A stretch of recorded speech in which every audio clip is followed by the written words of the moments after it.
संपाचा दुसरा दिवस आहे। ठाण्यामधली काय परिस्थिती आहे जाणून घेऊया। अक्षय भाटकर आपल्या सोबत आहेत, आपले प्रतिनिधी। अक्षय, सकाळची वेळ आहे, भाजीपाला दूध मंडळींना सगळ्या आपल्या नागरिकांना हवं असतं याच वेळी, खरं म्हणजे काय स्थिती बघायला मिळते ठाण्यामध्ये?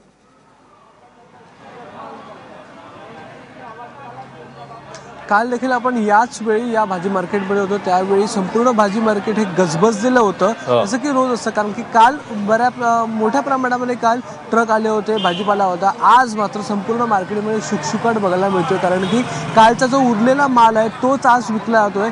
आज मात्र कोणताही नवीन ट्रक या ठिकाणी आला नाहीये। जो काही एखाद दुसरा ट्रक आला होता तो देखील ठाणे APMC मार्केट जे आहे वाशीला आणि कल्याणला, तिथून कालचा उरलेला माल घेऊन ते ट्रक आले होते। अशा प्रकारे कालचा माल आज पुन्हा एकदा विकला जातोय। त्याच्यामुळे संपूर्ण मार्केट जे आहे ते संपूर्ण मार्केट खाली आपल्याला दिसतंय। आणि या संपूर्ण मार्केटमध्ये जर आपण बघितलं तर ज्या भाज्या विकल्या जातात त्या भाज्यांचे दर देखील अतिशय जास्त आहेत। जवळजवळ 64 दराने भाजी विकली जाते। आणि सगळ्यात जास्त भाव हा कोथिंबीरला आला आहे। जी कोथिंबीरची जोडी काल 20 रुपयाने विकली जात होती, तीच आज 100 रुपयाने विकली जाते। त्याच्यामुळे सगळ्यात जास्त भाव कोथिंबीरला आलेला आहे।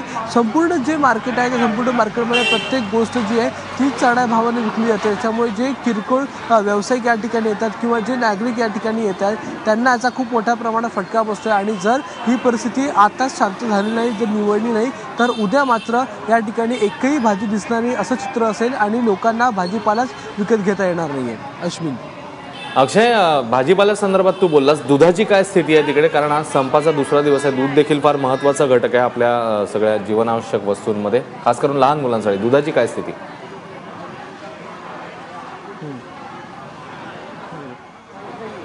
संपूर्ण ठाणे जिल्ह्यामध्ये जवळजवळ 2,50,000 लिटर दूध रोज येतं, पण आज मात्र 2,10,000 लिटरच दूध आलेलं आहे।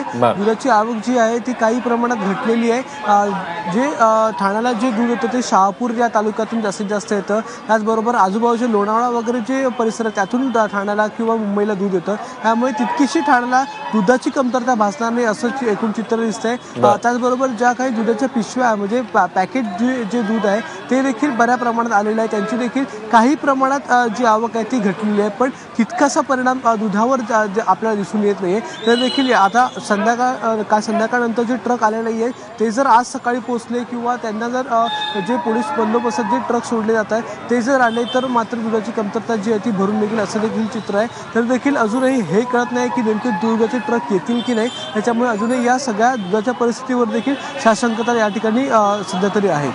अश्विन, अक्षय, सगळे अपडेट्स वेळोवेळी घेतच राहू। तुर्तास धन्यवाद या माहितीबद्दल। दरम्यान